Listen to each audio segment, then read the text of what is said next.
Hi. I don't really know where to start this, so we're just gonna get into it. It's gonna be me talking in this video, so cue close and you just delete it and move away. Um no, I guess if you want to get to know me a bit more, how I feel about the channel, my YouTube channel, then this is the video, I suppose. That's a good way to put it. Um I thought I'd explain a bit more about me, and how the channel's like changed over the years, and how I feel like I've failed massively with it. I don't know what I'm doing wrong. I know some of my content, particularly my early content here on my game stuff, is pretty weak. In terms of audio quality, and even now, I think my audio quality is pretty good, but to other people, it might be bad. So I don't know if that's what I'm missing. My thumbnail game's pretty weak. I haven't got Photoshop because it's apparently a subscription service now. You can't really torrent that sort of thing much this day and age, which was always nice back in the day. I used to be a good wizard on Photoshop. I used to have when I was playing on an MLG gaming ladder when I was 16. I used to do a lot of edits on the, I think it was Battle Logs. I can't remember the website. Something Battles. It was mainly an MLG website. I can't remember. I can't really remember what it's. We used to organize all our clan matches and everything on there, and there was also a forum, and everyone could have like a little signature, a little banner and a signature, and a little tiny like slip. And it was always a bit of a thing to make these sort of animated GIF banners and of your favorite character, your Gears of War character, your gamer tag, and I got really good at making all those. And it was this day and age in MySpace, when I was younger, and I used to have them plastered all over my MySpace. And I mainly used to use like anime girls and all sorts of stuff just to playing around basically. Um, and I got quite good at it with doing like lots of layers. Like some of these would have so many different layers and paintbrushes and things, and I just got shunned for it. Like when I'm by my friends, they're like, "What the fuck is all this?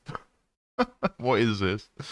What are you doing, mate?" And all this. And my family didn't get it at the time, and there was the capture cards of that era were so bad. Like everyone was still on like sort of normal CRT TVs or whatever they are, like, and the capture card was like RGB and it was really dodgy and computers are really bad, and I think my computer couldn't actually keep up with capturing, because I got one, couldn't actually keep up with capturing the 360. So it was horrible. But I tried it all back when I was younger, and I got told it was all a waste of time and to, focus on school, and well, it didn't fucking work. If I'd have carried it all this time, I think I'd actually be somewhere, but the trying to claw back that sort of talent I had, I've never been able to kind of do it. Um, but I guess to be a bit more about me, I do live on a farm, but it's not as simple as that, and it's kind of what's always plagued me.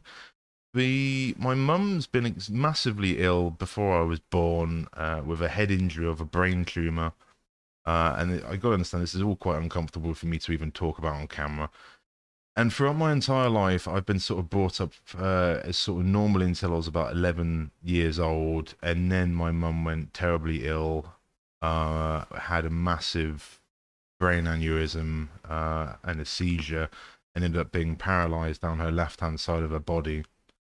She ended up going into hospital for about 6, 7 years of my life when I was like sort of 10 years old. Um, and I was on my own with my dad and my brother, although my brother was at university, so I was pretty much on my own. My dad was in hospital most of the time. I was at work on the farm. Um, Now the farm is split between my uncle and my dad and my mum, and it's mainly sort of in control by my uncle, even though my parents are sort of semi in control of it. So we've never basically considered it our farm. It's always considered sort of a shared business, and that's caused what I would consider, to at least my side of the family, quite a lot of issues. Basically, we don't get to have our say in things, and I've never had to have a say in anything. What I can't do anything with the farm. The farm is nothing to do with me, basically. And so it's been a real hard time in my life with my career, particularly, that when I say, even with the address being on my resume, having the word farm in it has caused me no end of interview problems, because people just assume you live on a farm, so why are you applying for this job? You know, why should I hire you? Most people don't live on a farm, and also it could be your country bumpkin, and that's kind of true as well. I'm a bit of a fool, as we all know. So, um, that's the sort of the tumble I've led. So I was basically raised up on my own. It was a bit difficult, and the problem I had, which is I've had therapy a while ago, which has helped me understand a lot of this. The problem I had that at school didn't know my mum and my family was going through what they were going through. I was essentially kind of told to kind of keep it all a secret. I never really talked about it to anyone, not my friends. The school didn't know. No one knew about it. I just kept it to myself and just dealt with it. And basically, at this point, I was just compensating by overeating, and I became morbidly obese. By the time I was 16 years old, I was probably when I was playing Gears of War and things, I was probably on the verge of about 28 stone in weight, which is probably, I don't know, about 320 pounds, 340 pounds, or somewhere around there, which might be a bit more. I was really heavy. The scales we had, which were analog at the time, I don't think could measure how heavy I was. That's how bad it went up to, like something insane, like 27 stone or 26. I don't know. So I knew I was big, and I can probably quickly, I can probably actually find some, probably find some pictures of me. What was it? Old.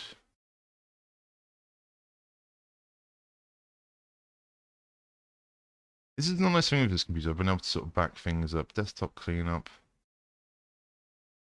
Where did I put it? I was like, oh, I've saved them. It's fine.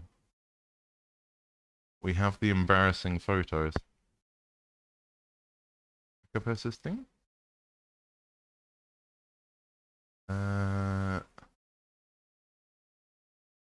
Private information in there, so I'm not gonna go and do that. Okay, well, it's not right there, so we're not gonna go and do it. But I was very fat. You can probably see the pictures on my Facebook if you care to go on there. But no, so I don't know. It wasn't until talking recently with a therapist that I've gone over a lot of this and sort of found that it's not normal. And you know, I've talking through someone has helped me a lot. What you do as a child, and I think that's the same from a lot of people. They need to sort of talk through what they actually, if they went through problems, they need to talk it through with someone, because they've never, like, probably like me, you've never ever, even now this is weird, like I don't talk about this to like anyone ever, and I never kind of have, and I don't know what it is. I just feel like it just feels uncomfortable. um so for my mum, when she came back to live in the family when I was like 16, 17 years old, she didn't actually recognize me. And she's been paralyzed down the left-hand side of her body. And so she was basically been disabled, and we've always needed a care worker in the house to always look after her, as well as obviously the family, particularly myself, has taken a heavy burden on looking after her for literally the last like 15 plus years. It's been a long time. Um, and again, I bring this up because I think I look at my channel and I see myself that I don't really do that well. I know my videos could be better and things, and I've never done anything like this. I don't go on camera because I feel kind of uncomfortable with the whole thing. Like, I've never really been comfortable with camera. It took me a long time.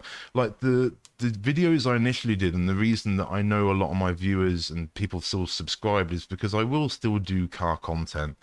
I'm even still tempted to video some of my bike stuff, but it's just kind of brought me bad omens, which I'll get onto, I guess, later on if I think about it. But um the car content, I did a lot of car videos. I did a lot of videos of the GoPro, like even here with like the Ayrton Senna video. It's got 142 views. I'm not surprised.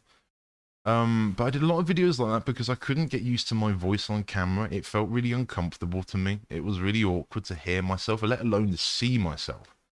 And so that's why I thought if I can have a camera on my head and I just concentrate on what I'm doing, I can kind of commentate on what I'm doing. And I've always preferred the visual of what people are seeing, like the first person view. So the GoPro, having it like mounted just on my forehead above my eyebrows, is given really good sort of first person perspective, and I always really like that in driving videos. And that's why I started doing them, because I had the MX-5 and I was really enjoying how that handled, and that was a little blast around the country roads and had fun tweak. I bought the MX-5 to learn to work on cars, because really before the MX-5 I'd never put a spanner on a car. It always seemed so complicated and um, so much more, and that's what spurred on me doing videos like the Land Rover and the Jaguar, and even all on like the MX-5 and stuff, because I'd learned on the MX-5, I'd got all the tools I'd vaguely needed. Obviously, I think as someone commented earlier, I could have done with a proper oil filter removal tool for the Jag, but you'll have to see that if you haven't. It's quite a mess. I've not watched that in years. But that's why I started doing these videos, because I was just like, well, it's, you know, it's content. I think that if it can help someone else, there were videos that weren't out there at the time with like the oil changes and things, at least on the Jag and stuff. So that's why I did that. And again, I thought it was a good perspective, and it was just a different video to do. And I've always wanted to do more videos driving my current car, the Nissan. But I'll be honest, I just haven't had the money to afford it. It's just like my career just like ended pretty much when I got that car. It was bought from savings that I'd had for pretty much every single minute since I've been in work since like 18. And even though it's been a fantastic investment, my career has just basically gone into tatters from that angle. And that kind of brings me back to my resume. I've got all sorts of qualifications, from, as I said, from even sort of video editing to mechanics, and I've applied for jobs. Gosh, have I applied for jobs. I've applied. I really wanted to, for the longest time. I wanted to be a car salesman. I initially wanted to be a history teacher at school. That's kind of my big thing. I wanted to be at school. And then I wanted to be a paramedic at college. Initially wanted to go into a police force. I think a lot differently about that now. And then, yeah, what happened? I basically ended up working in retail. I managed to be able to train as a butcher. I enjoyed that. That was a good time. Worked as a butcher there in that retailer for like, well, in total worked there for about 4.5 odd years, nearly 5 years. And then worked for another local farmer after that as another butcher. But in between there, I had another gap, and I tried for the longest time to get employment with all sorts, anything. I tried to get into motorsport. I wanted to go and either be a car salesman, and I applied all the car sales jobs I could. I never got a single interview. Some of them I got emails back saying, sorry mate, you're not what we're looking for. Fair enough. Used to be for apply for mechanic, apprenticeship mechanics, apprenticeship sprayer, like paint sprayer, body work. I used to apply for all sorts of industry jobs that we've got around me. No, never got a shoe in with any of that. I think because my resume, as I said, was initially public services, which was to do with basically being a paramedic and being a police officer. And there's nothing there that's automotive other than my hobbies that I've sort of worked on the MX-5 and learned, sort of always tinkered with cars all my life. And so that's where I wanted to go into car sales. I actually had a couple of car sales jobs, and I had a weird interview with one guy. It was for Suzuki, and the guy was on a phone with a client, and these was two people that already worked there, and this was after I had sort of an initial interview, and I was just sort of hanging around for a bit just to talk to the guy that owned the business a bit more, and I could hear what he was talking to the customer, and I basically said to him, "It sounds like the gentleman's got a defective alternator on his car," and it was like a VW Polo, and I was like, yeah, that'll be a simple fix. So no, it was probably a Suzuki. And they both just looked at me off the phone. They just both literally leaned back. They both leaned back and just looked at me like, how do you know that? Sort of thing. And I had a couple of questions after that, and that was it, and I never got the job. And I've had a lot of instances like this when I've said things, and then people just kind of looked at me as if I'm a threat all of a sudden, like, oh shit, you know more than I do, sort of. I don't know, maybe I get it wrong, maybe it's just like, what the fuck are you talking about? I don't know. But equally, as I said before, because I've had like the farm on my resume, people have just never sort of given me the chance. So sort of 12 months ago now, I passed my C+E, did both of the lorry driving test, the C+E test, and this time last year I had a driving test for a big sort of retailer over here, which don't know if this, I don't know, it might have gone bust, no my luck, to be honest.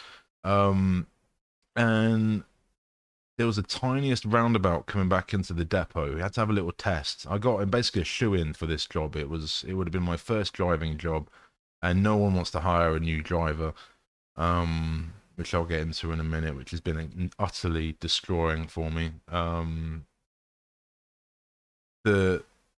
Basically, I ended up clipping this roundabout with the back axle. It was a triple axle trailer, and it was the tiniest roundabout going into this new depot. And I don't know why there was this tiny little roundabout there, to be fair. It didn't even make sense, particularly for the size of the depot it was. But anyway, I ended up clipping this tiny back wheel on the trailer because I was actually being quite confident that we're going back into the depot, we've got this sort of thing.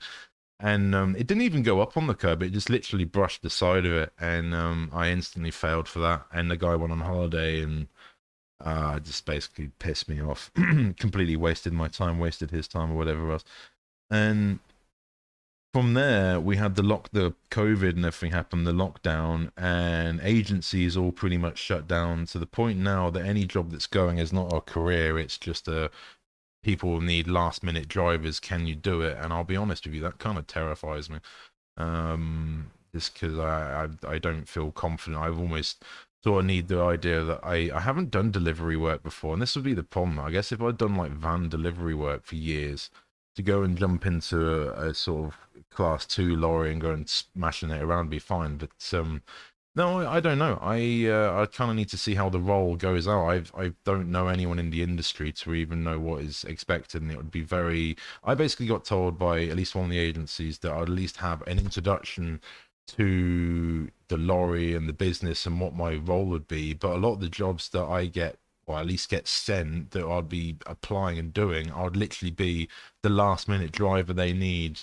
We need a driver, sort of thing. And it's just like, I guess I can do that, but the annoying thing is Euro Truck Simulator seems to play that as well. And the thing is, I didn't want to go into the industry to do that. I wanted to go in the industry to have a career, to go to the same business each day, do similar delivery routes, whatever. You know what you're driving, you know your lorry, you know your depot, you know your area, you know where you're parking your car and things, you know where you're going. Just little basic security things, and basically that's not how it is. You need 2 years experience to get into any sort of C+E, let alone a class 2 job in driving, and it's been incredibly difficult, to the point I've stopped applying. I mean, I need to start applying again, hopefully when the lockdown eases, but I don't think it's going to get any easier. I'm competing with a lot of foreign drivers, and no doubt they're a lot probably more confident than I am with it all. And the particular thing that was urged on me passing my tests is how dangerous these lorries are. And more so of it is that you're the actual first respondent to any sort of major accident you might end up being involved in. That's very true. So the whole thing seems to be, I want easing into it as a career, and equally I don't want to just become like a fat bastard driving a lorry, just putting on weight because I'm driving all the time. Not that that's what I think of it, it's just I'm very susceptible to putting weight on very easily because of what I said at the beginning of the video, how obese I initially was. It's just something that haunts me, I'm afraid. My weight really does go up and down randomly. The bike accident really knocked the crap out of me. I fell off my WR, which I used to love riding this around the fields. And now I can even watch that there, and you can see the track I had around the field there. I don't have that anymore. Pretty much all our fields at least had this track round the edge. And basically the year after this, that got destroyed and got taken away. And so basically I have to go now the edge, I can go on it. The edge for it is so much closer now that I can't go around. So the edge is here. This is the edge now. And I can't do that. It's so much bumpier over here. And so I had basically made a little track route around the farm, and it goes back to what I said before, because my family isn't really involved in the farm. Other than my dad helps out, we don't really get a say, and so I think I basically pissed someone off, and they've decided to take that away from me. And so basically as a result, that's immediately ended. And that's actually how I had my bike accident. my bike accident rather. So it's all quite hard for me to talk about, really. Um, the I don't really didn't really have many places to ride because the farm was basically sort of even those edges there wasn't that many. And so I used to go down like the bridleways, which I'm definitely not allowed to be driving down. And that's where I had my bike accident because basically I was going over to the bridleway and it was a gravel path. And I'd probably not been down that way in a little while. And I'd basically used to crossing over the path like it was all flat and nothing. And obviously, the time I did it, it wasn't flat, and I went down like a sack of potatoes because at that point I was standing up a lot as well. But my torso, even though I was very thin, my torso was not strong. I had like no tummy muscles like whatsoever at that point. And it's only now getting into like cycling for the last sort of 12 months.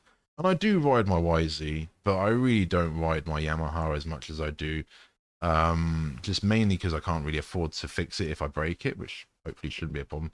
But also I haven't really got anywhere to ride it. It's such a quicker, more agile bike. Um, that with nowhere other than the thin tram lines of the fields to take it round, it really turns it into a bit of a death trap. I've got really nowhere I can unleash it that much. Now it's going to dry up, it will get a bit better, but when it's been really muddy, you can't even go through the fields on that. It actually blocks up the bike with mud. It's insane how like clay the mud gets. It's just bonkers. Um, but no, so I've basically been focusing on my cycling for the last sort of 12 months, and that's actually given me a really strong core. But equally, now that I put a bit sort of eat healthily or eat regularly, I'd say it's kind of given me this sort of dad tummy, which is quite funny because now I can like tense my tummy all the way from sort of bottom of my chest all the way down, and it's like I've never had that before. I wouldn't say I've got I wouldn't say I've got abs, but I'd say I've definitely got something there. But it's definitely still got a bit of a beer belly on it. No, so I don't know. My mum's still alive. I still live here with my parents, but I live separately into a little separate bit to the house that's got a little kitchen, and that's only recent. I've really had to kind of beg to get a separate thing, and I'm turning 30 years old this year, so um it's been incredibly difficult. I've never really had a relationship with any girl, not a long one at least, and that's predominantly because of my predicament with my mother. My mum is not only physically disabled, she is quite badly mentally disabled, and that is something that's deteriorated for years. And I'll be honest, I've never had the financial income to be able to even sort of sustain myself really, other than still living with my parents. If I could have easily put myself, I'm not into debt, but I could easily put myself into debt if I'd done that, and that would have been an option. But to be honest, seeing how much my family generally struggles and how much I know my help is appreciated, that's the main reason I'm still the way I am with my family. Um, it's awkward, but I guess that's just what family is and love is all about and all the rest of it. And I know my mum didn't wish this on her. Life's just a bitch, isn't it? Really, end of the day of some things. No, I don't really know how to sort of end this in any sort of positive regard, other than I shy away from my true self and my true feelings a lot. That people, I think, very much misunderstand me, or regard don't understand me. I stay very much to myself and I stay very much shied away because of the amount I've been bullied and things over time. I don't know if it was been autistic or what, but particularly growing up with school, I had a very hard time understanding generally people's emotions, I think. I do definitely do a lot better with it now, but there would be some cases where we would be having a laugh, you'd be having a joke, and someone would say something and the mood would just cut like a knife. Um, and I never quite understood like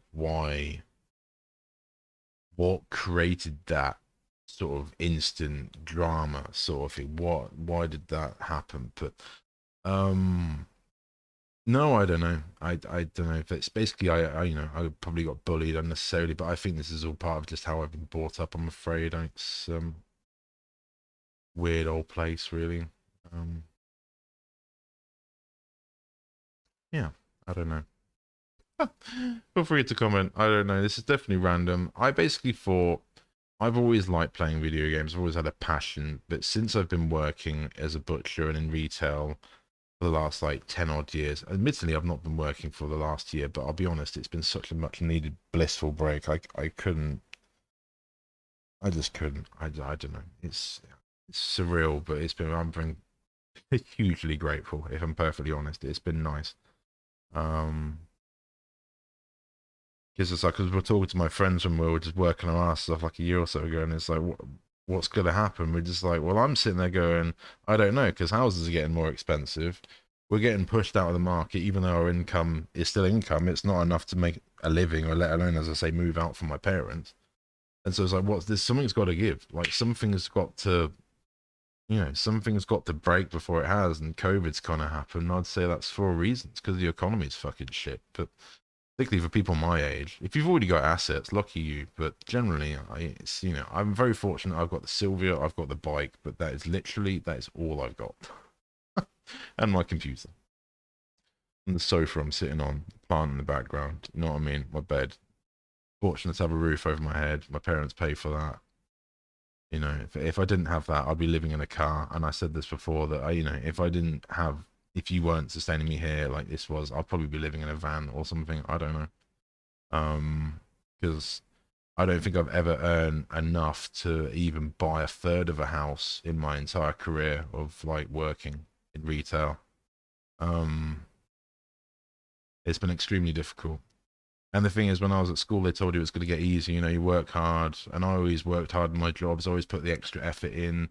Did a lot of overtime, thinking it would get me the supervisor job, thinking it would get me the rank up, it would get noticed. I would get a pay rise. People recognize me, and maybe after all this time, 10 years, you probably would. But you know, work yourself to death.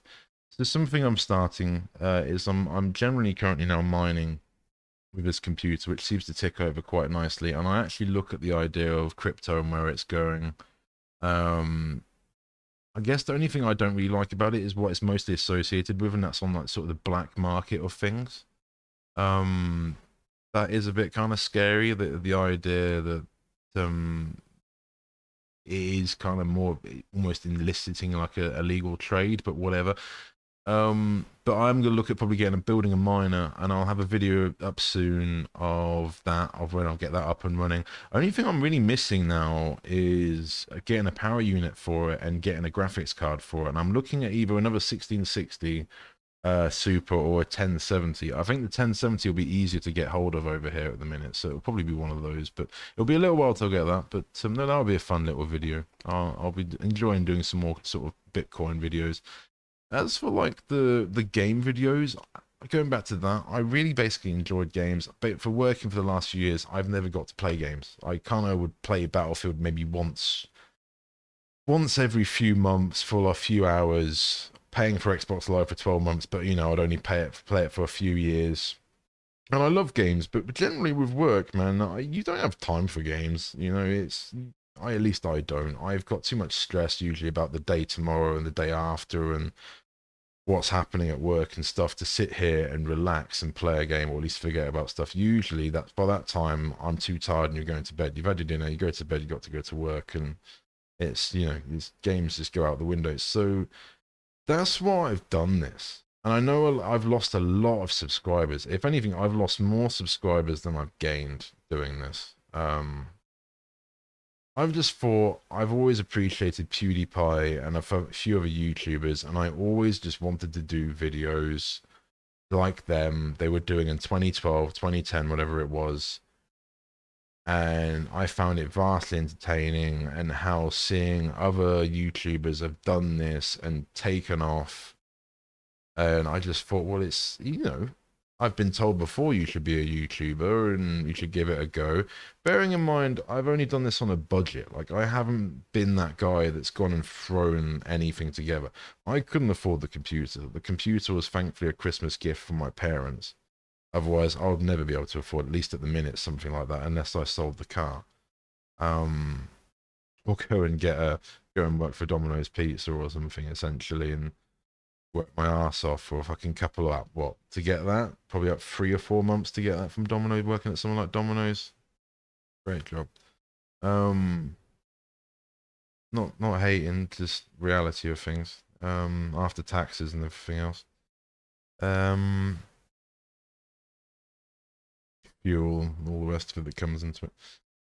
And so I've gone into it on a budget, and I thought we could still give it a go. I know my previous computer was proper pushing it, but it still actually did okay. Going back and seeing the quality of it is pretty bad, and I've actually tried to delete a lot of the videos other than the ones that seem to do okay with the views.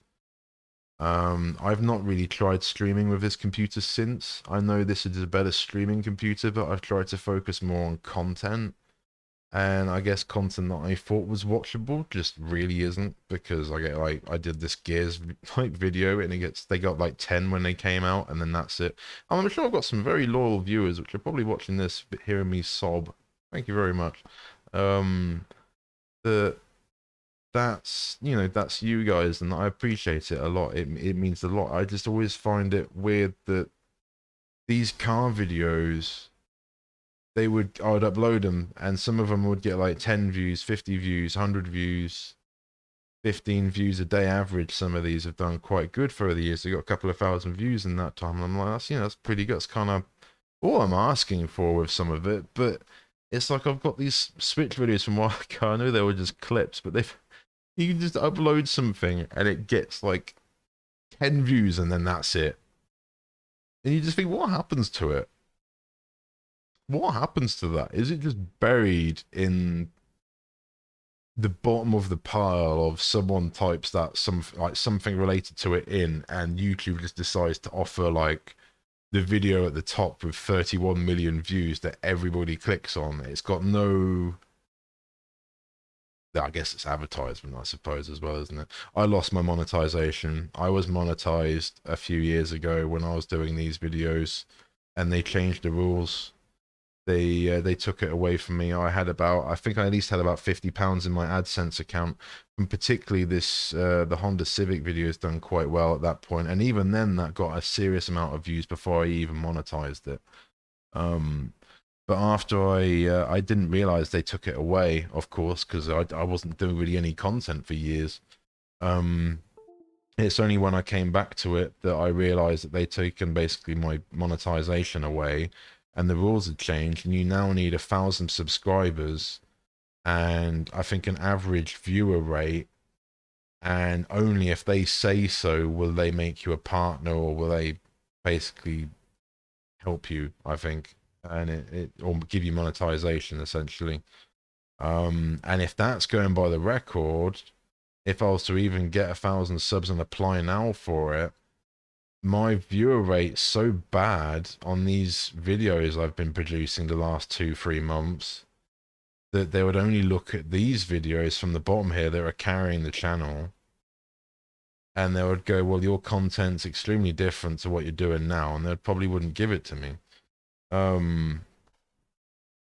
My idea with it was is to always, that if I could do this, get a sort of little following going, then I would use any donations or anything that people wanted to provide to the channel, because I watch these streamers and people are donating $10 every few minutes, and I just find that mind-blowing. People are willing, you're looking, they're talking about crap, it's not even like they're talking about anything special, and people are donating them like $10-15 a second sometimes, maybe asking a question or two, but sometimes not even asking a question. And I just sit there and think, this guy's minted. He doesn't need that $10, and his channel doesn't even need that $10. Bless you for doing it, but fuck, man. Fuck, man. Someone like myself, like, bless, I've had a couple of people tip me like £1 or two. I think that was basically at the beginning, and I was well excited over that. I was like, wow, this is kind of like my lorry test. or my lorry for that job. I got like well excited over it because it's like, oh, here we go, the first of many, and then no, that was literally it from that kind viewer I have, which I think still views me. So bless you. Um, no, I don't know. So I can't really keep this up, to be honest. It has to kind of stop, really. I think ultimately I'm gonna keep doing a few more videos, but ultimately my idea was, as I said, was to do these videos, get a bit popular, that would then feed back into look at my new car, and I'm gonna do an oil change video today on this, and how to clean your car, and how to clean your interior, and oh, look at my SR20 doing this. Tom does a drift day at Santa Pod or something. It would all funnel back into me doing events that would end up in videos that would end up on the channel. But I'm literally broke, people, man. I'm fortunate to have a roof over my head. Otherwise, as I said, I'd be living in a bloody van. I wouldn't have on a bloody mattress. I literally have nothing to my name. So I'm gonna say start trying mining, try and build up a little sort of like investment outside of myself with that. We'll hopefully get back into work sometime this year if that's the way it's gonna be. But I'll be honest, I don't really want to fucking go back into any sort of jobs at the minute. The money is just not resemblant. I need to be on like £14 minimum an hour, and that just doesn't exist in the UK. Like minimum wage is still like £8 something, and it's just a joke. It's a complete joke. Work your ass off for nothing. It's just insane. Like no assets, no nothing. Um, that's life, I know, but when you've worked your ass off for 10 years and got nothing to show for it, I guess you've done something wrong, and that's me really at the end of the day. So I don't know. I don't gamble or anything like that. I don't know. I used to smoke pretty heavy. I don't really smoke anymore. That would have definitely eaten up a lot of money. Tax, insurance, that's always eaten a lot of my money. You earn 19 grand job or whatever. After tax it comes back to about 15 grand after fees and everything, after a year of working with petrol, smoking, drinking, just generally going out, enjoying yourself, buying new clothes every now and then, not doing anything out of the ordinary, saving about £100 a week, and you still only come out at the end of the year probably about 3 or 4 grand saved, enough to probably go on holiday, and then maybe buy a new second-hand car for yourself, and then that's it. That's at least my point of view. And as I've said, I've tried endlessly to apply for so many different styles of careers and jobs, and I've never gotten anywhere for it. And I feel it's purely because of my basically title of farm in my resume, because that's always been brought up in interviews, and I've never usually brought it up to the point I used to take it away. I used to sort of try and hide a lot of the name of it, but I don't know. It's I've dug myself a hole. I don't really know sort of how to get out of it. And I thought, what have I always wanted to do? Doing YouTube videos, not necessarily editing, so I'm not very good at editing, and I don't really like editing. But just producing YouTube videos like I am now, just talking to you guys, that I'm sharing something I enjoy with video games and knowledge and what I've learned. And I know there's a lot of videos that I'd like to have done with just talking like about how I make a coffee, and or how I make my coffee, and how I make my green tea, and how I like it, or things like that, and just basic little videos that whether people would enjoy those or not, I don't know. But I mean, considering everything else, like I think motion controls are a huge deal in modern gaming, and they've made my gaming so much better. And it's like shouting down an empty corridor. It is the most. I thought getting into it, and that was a big reason I wanted to do streaming, is that I thought, yeah, I'll be, being motion control gamer, people are like that. That's pretty cool, and people almost hate me for it. It seems such that like, oh, you're on PC but you're using a controller, or oh, you're using motion controls. Why don't you use an Xbox controller? And I'm just, fuck, man. Like, is that it? Is it just because I like the Switch and I like motion controls or something? I don't know. It's all gone basically a fail. A complete and utter fail, and I'm quite upset with the whole thing, really. I feel like I've given it a good go. Um, there's a lot of knowledge I would love to share with the channel, but I can't because of legal reasons. And that would dig a deeper insight into myself, but I don't know.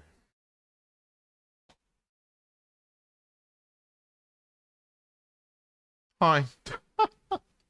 You just listen to me rant that entire time. You are an absolute cherish, but I can imagine not a single person is going to make it past even the 5 minute mark. Probably let alone minute 30 seconds. From my like general YouTube statistics, people don't listen to more of my videos more than like 20 seconds. Like literally they click off after like the first minute and a half or whatever. How is that? I watch so many YouTube videos from front to back, man. I might skip an advert that's included in like a sponsored bit. I'll skip that most of the time. But I watch so many people's big and small channels. Like, and I'll pretty much watch the entire video. Like, fuck, man, let's go and have a look at my history. You look at like the red bar, and it tells you how much I've watched. I watch predominantly most people's videos all the way through. And I always kind of have done. And so I find it well fucking annoying that I don't get the same treatment. Like, I've been an avid viewer on YouTube for over 10 years now. Easily this account's got to be over 10 years old. Let's have a look. It says over here. It's joined 11th of March 2009. I've got a nice description there kind of summing me up a little bit that I recently added. I don't know, man. I find the whole thing really upsetting. I don't mean to sit here moaning, but that's what people do on this platform. It gets you a little bit closer to me. I've glossed over everything. It could be a little therapy session with me, consider it like that. Therapy has massively helped me. It's actually helped me understand my family a lot more. And even though things aren't as they should be, it's just how it is, and you just gotta kind of do what you can to help, I guess, with what you've got. You know, that's just love your family at the end of the day. So,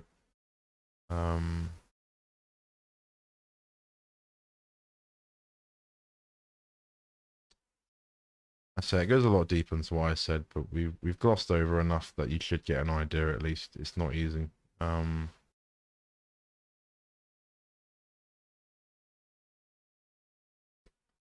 Thank you for watching. I shall see you in the next video I do. I'm doing a good, what is it, Horizon Zero Dawn video at the minute.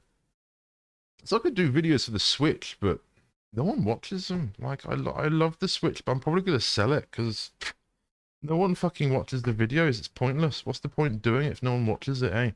Like, I love my Animal Crossing island, but no one watches the fucking shit. Excuse me. You can tell I'm pissed with it. I do these videos and I think my island's quite nice and it gets like 3 views after like 2-3 months. This fucking Mario 3D World when it came out 3 weeks ago, 4 fucking views. Fucking Duke Nukem on Switch, 2 views. I thought that one was quite unique. I don't know, man. I don't know. I obviously not in the algorithm or something. I just obviously I'm doing shit as well. I don't know. I'm moaning too much. I don't mean to go on. I did say it would be like a therapy video. Thank you for watching for the 10th time, and I shall see you in the next video. Bye.